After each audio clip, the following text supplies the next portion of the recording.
오늘 함께 나눌 말씀은 여호수아 21장 1절부터 3절까지의 말씀입니다. 거룩하신 하나님의 말씀을 제가 봉독하겠습니다.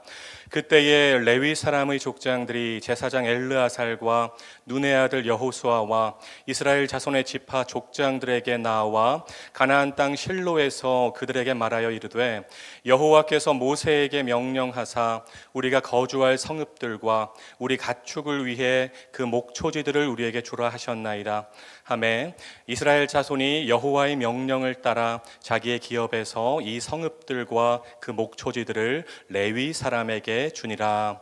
아멘. 오늘 선포되는 말씀이 여러분 모두에게 은혜와 결단의 말씀이 되기를 주님의 이름으로 축복합니다. 여호수아서에서 중요한 4가지 동사 다시 한번 생각해 봅시다. 건너다, 취하다, 나누다, 섬기다입니다. 요단강을 건너서 가나안 땅을 취하고 취한 땅을 나누어서 그 땅에서 여호와 하나님만 섬기는 것입니다. 여러분, 그런데 이 4개의 동사 중에서 가장 중요한 동사가 뭘까요? 바로 마지막에 나오는 섬기다입니다. 건너다, 취하다, 나누다, 이 3가지 동사를 가능하게 하신 분이 바로 하나님이시죠. 하나님의 역사하심으로 요단강을 마른 땅처럼 건넜고, 하나님이 직접 이스라엘을 위해 싸워주셔서 그 땅을 취했고, 취한 땅을 여호와 하나님 앞에서 제비 뽑아서 나누어 주었어요. 모든 사건의 중심에 하나님이 계십니다.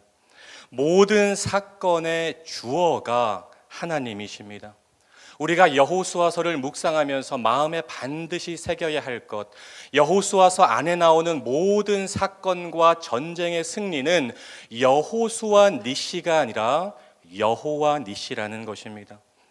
그렇다면 이스라엘이 앞으로 그 땅에서 해야 할 일은 지금까지 건너게 하셨고 취하게 하셨고 나누어 주신 여호와 하나님만 섬기고 예배해야 한다는 것입니다. 신명기에서 노년의 모세가 목에 핏대를 세우며 외쳤던 말이기도 하죠. 이스라엘아, 그 땅에서 하나님의 말씀에 순종하고 오직 여호와 하나님만 섬겨야 한다. 그렇다면 그러면 그 땅에서 지속적인 안식과 장구한 복을 누릴 수 있다는 것입니다. 모세의 후계자인 여호수아도 이와 같은 말을 합니다. 여호수아 1장을 보면 여호수아를 모세의 수종자라고 소개하고 있어요. 그런데 마지막 장인 24장에서는 여호수아가 에베드 야훼, 여호와의 종이라는 호칭을 받게 됩니다. 뉴 모세가 된 것이죠. 그러니까 여호수아의 인생은 한마디로 모세의 수종자로 시작해서 여호와의 종으로 마친 인생이었다는 것입니다. 여러분, 종이 하는 일이 뭘까요? 주인을 섬기는 거죠. 종은 주인의 말에 순종만 잘하면 됩니다. 그러면 종의 인생은 주인이 책임지는 것입니다. 여호와의 종이 된 여호수아가 마지막 고별 설교에서 3가지를 강조합니다. 하나님께서 이스라엘을 위해 싸우셨다. 여호수아 전반부의 내용이죠. 하나님께서 땅을 주셨다. 후반부의 내용입니다. 그 하나님께서 남은 땅도 차지하게 하실 것이다. 그러니까 너희는 하나님을 가까이 하고 오직 여호와 하나님만 섬겨야 한다. 나와 내 가족은 여호와 하나님만 섬길 것이다. 여러분, 하나님이 이스라엘에게 땅을 주신 이유는 그 땅에서 독립적인 존재로 하나님을 섬기게 하기 위함이었습니다. 이스라엘 12지파가 분배받은 사방의 땅에서 하나님을 예배하고 찬양하고 하나님의 이름을 높이며 거룩한 하나님의 백성으로 살아가는 것, 가나안의 문화와 종교에 빠져서 가나안화 되는 것이 아니라 사방에서 그 땅을 하나님화 시켜나가는 것이 하나님께서 이스라엘 백성들에게 가나안 땅을 주신 목적이었어요. 그리고 하나님은 그 일을 위해서 오늘 설교의 제목이죠. 한 지파를 사방으로 흩으십니다. 이스라엘이 사방에서 하나님을 예배하는 공동체가 되게 하기 위해서 레위 지파를 사방으로 흩으셨다는 것입니다. 창세기 49장을 보면 할례를 이용해서 끔찍한 살인극을 벌인 시므온과 레위가 이스라엘 중에 흩어질 것이라고 야곱이 저주하는 장면이 나오죠. 야곱의 유언대로 두 지파는 독자적인 영토를 받지 못하고 흩어지게 됩니다. 그런데 중요한 차이가 있어요. 시므온 지파의 흩어짐은 쇠락의 흩어짐이지만 레위 지파의 흩어짐은 거룩한 흩어짐이라는 것입니다. 시므온 지파는 이스라엘 12지파에서 가장 미약한 지파가 돼서 후에는 유다 지파에 거의 흡수가 되지만, 레위 지파는 사방으로 흩어져서 이스라엘 온 백성으로 하여금 하나님을 향하게 하고 그들에게 하나님의 말씀을 가르쳐서 이스라엘이 가나안 땅에서 말씀을 중심에 놓는 삶을 살게 하는 통로가 되었다는 것입니다. 여러분 잘 아시는 것처럼 출애굽기 32장의 금송아지 사건을 통해서 레위 지파는 회복의 터닝 포인트를 잡게 되었죠. 여호와 하나님 편에 서서 하나님의 심판을 감당한 레위 지파를 하나님은 거룩한 지파로 회복시켜 주신 것입니다. 그리고 그들을 동서남북 사방으로 거룩하게 흩으신 것이죠. 하나님은 민수기 35장에서 레위 사람들에게 이스라엘 각 지파들의 땅에서 48개의 성읍을 주실 것을 이미 약속하셨어요. 레위 지파 사람들은 이 약속을 근거로 해서 여호수아와 엘르아살 그리고 각 지파의 지도자들에게 땅을 요구하고 있습니다. 2절 말씀을 보시죠. 여호와께서 모세에게 명령하사 우리가 거주할 성읍들과 우리 가축을 위해 그 목초지들을 우리에게 주라 하셨나이다. 그리고 이 말을 들은 이스라엘의 12지파는 여호와의 명령대로 지파당 평균 4개의 성읍을 내놓아서 12 곱하기 4, 총 48개의 성읍을 레위 사람들에게 주었습니다. 이 성읍들은 제비 뽑기를 통해서 레위의 세 아들인 고핫과 게르손과 므라리 자손에게 분배가 되죠. 영적으로 본다면 12지파가 사방에서 하나님을 섬기게 하기 위하여 12지파를 향해 사방에서 침투해 오는 죄를 막는 영적인 방어막이 되게 하기 위하여 12지파에게 사방에서 하나님의 말씀을 가르치고 하나님의 뜻을 비추는 등대의 역할을 하게 하기 위하여 12 곱하기 4, 48개의 성읍이 레위 지파에게 주어진 것입니다.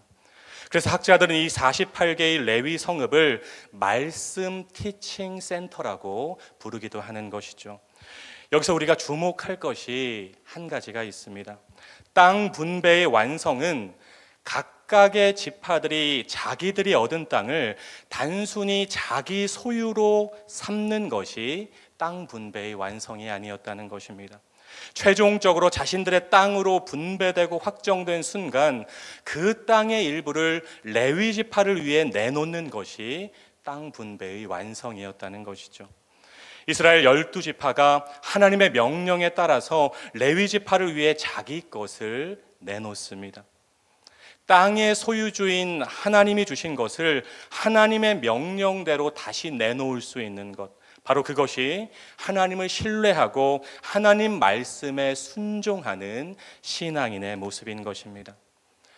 오늘 여호수아 21장을 깊이 묵상하면서 한 가지 키워드를 여러분 마음에 꼭 기억하셨으면 좋겠습니다. 바로 예배입니다.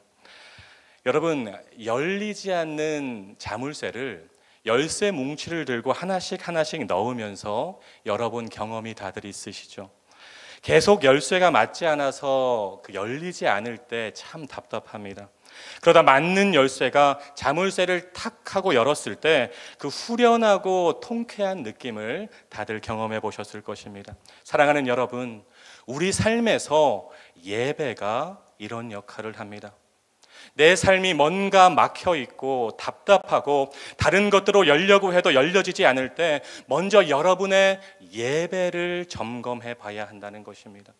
주일 예배, 수요 예배를 통해서 내가 지금 하나님의 말씀 앞에 바로 서 있는가를 돌아보아야 합니다. 7인 소그룹을 통해서 하나님의 말씀을 여러분 마음 중심에 두셔야 돼요. 하나님의 말씀은 살아있고 운동력이 있습니다. 운동력이 있다는 것은 하나님의 말씀은 그 자체로 무언가를 행할 힘이 있다는 것입니다. 심중에, 마음 중심에, 여러분의 삶의 중심에 하나님의 말씀이 살아 움직이셔야 돼요. 예배가 뚫리면 다른 것도 다 뚫릴 수 있습니다. 예배의 길이 열리면 다른 길도 다 열릴 수 있습니다. 바라기는 여러분의 삶에 무엇보다 먼저 예배가 뚫리게 되시기를 주님의 이름으로 축복합니다. 그래서 여러분의 인생이 빈 포대처럼 쓰러지고 넘어지고 날아가는 인생이 아니라 말씀으로 가득 채워져서 어떤 상황과 유혹에서도 하나님의 백성으로 든든히 서는 굳건한 인생이 되었으면 좋겠습니다. 그런데 여기서 끝나면 안 돼요. 예전에는 교구가 동서남북이었죠. 평일에는 동서남북 사방으로 거룩하게 흩어져서 레위 지파의 사명을 감당하셔야 됩니다. 하나님이 여러분을 이 시대 대한민국 땅에 레위 지파로 세우셨어요. 여러분의 삶의 현장에서, 세상의 한 복판에서 하나님 나라를 세워가고 하나님의 말씀을 가르치고 전하고 선포하는 레위 지파의 삶을 살아야 한다는 것입니다. 바라기는 우리 말씀 삶 공동체가 오직 하나님만 섬기는 섬김 공동체, 하나님을 영과 진리로 예배하는 예배 공동체, 말씀 묵상을 통해서 하나님의 말씀을 심중에 새기는 말씀 공동체, 세상 속에서 하나님의 말씀을 전하고 가르치고 선포하는 이 시대의 레위 지파 공동체가 되기를 주님의 이름으로 축원드립니다. 기도하겠습니다. 사랑과 은혜가 풍성하신 하나님, 오늘도 새벽을 깨우게 하시고 살아있는 하나님의 말씀으로 먹이시고 채우시니 감사를 드립니다. 이 시간 레위 지파를 사방으로 흩으셔서 이스라엘이 하나님을 섬기고 예배하는 공동체가 되길 원하시는 하나님의 마음을 묵상하게 하옵소서. 우리 말씀 삶 공동체가 모여서 하나님을 온전히 섬기고 예배하는 공동체, 거룩하게 사방으로 흩어져서 레위 지파의 사명을 감당하는 믿음의 공동체가 되게 하옵소서. 예수님의 이름으로 간절히 기도드립니다. 아멘. 계속해서 다음과 같은 기도 제목으로 함께 기도하겠습니다. 지금 들은 말씀이 내 삶으로 이어지게 하옵소서. 동네 세미들 성경 말씀 묵상과 7인 소그룹을 통해 하나님이 예비하신 은혜를 경험하는 말씀 삶 공동체가 되게 하옵소서. 2024년 또 다른 희년 3년의 복이 교구마다 부서마다 가정마다 풍성하게 경험되게 하옵소서. 진행 중인 동서훈과 양육반 훈련을 통해서 준비된 일꾼들이 많이 세워지게 하옵소서. 교회학교 여름사역을 통해 다음 세대가 부흥되고 동안클럽을 통해 시니어들이 행복하게 하옵소서. 담임 목사님의 모든 사역 가운데 함께 하옵소서. 육체의 질병과 마음의 질병으로 고통받는 지체들을 주님 권능의 손으로 어루만져 주옵소서. 공동 기도문의 기도 제목과 여러분 각자의 기도 제목으로 기도하신 후에 삶의 자리로 나아가시겠습니다. 함께 기도하겠습니다. 사랑과 은혜가 풍성하신 하나님 감사합니다. 하나님 오늘도 새벽을 깨우게 하여 주시고 하나님의 살아있는 말씀, 운동력 있는 말씀으로 저희를 먹여주시니 감사합니다. 하나님 오늘 선포된 말씀 한 귀로 듣고 한 귀로 흘려버리는 말씀이 되지 않게 하여 주시고 하나님 우리의 삶에 적용하고 실천하는